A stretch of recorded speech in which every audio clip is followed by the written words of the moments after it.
niko kwa UDA. Usijaribu kujipaka hiyo uchafu ya kwamba sisi tumeona ya kwamba hii serikali hakuna mahali inaenda. Hao ndio wanaongea mambo ya nusu mkate. Hakuna mahali Raila Amolo Odinga ametaja nusu mkate. Hajaongea. So ile kitu ambacho mimi naambia Raila Amolo Odinga nikiwa hapa Embakasi West, wewe simama imara. Tunajua kwamba bado risasi yako haijatoka. Nikitoka hivi lazima iue.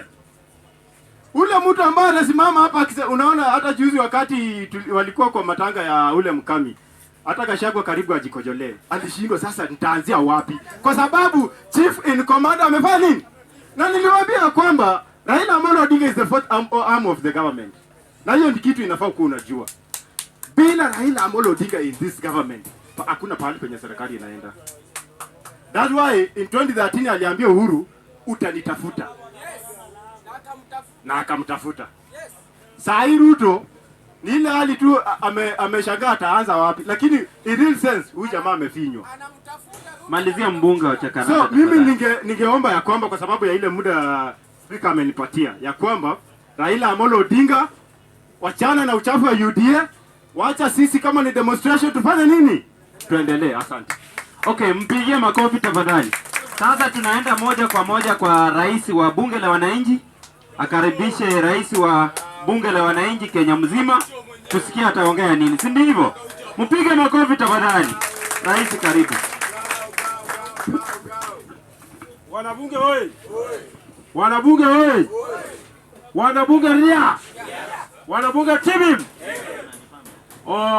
Nafurahia venye mnachangia.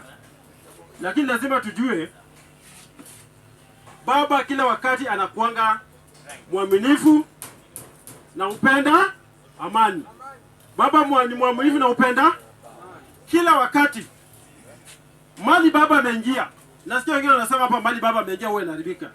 Baba akiingia mahali, sasa hii nyumba ambayo baba anaishi waingie, hii nyumba kuna shida ndani.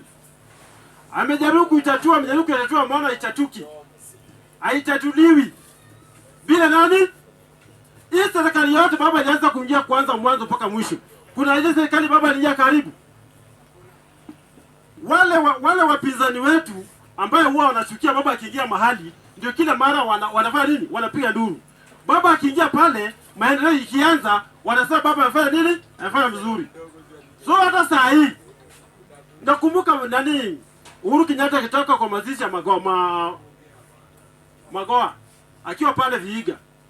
Alisema aliposimama juu ya gari alisema kitu moja. Alisema wachenje apige kifua, lakini mwisho atafanya nini?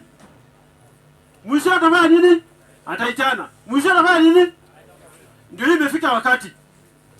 Yeye mwenyewe amekubali, hata inasemekana kama washaifanya nini? Washakutana.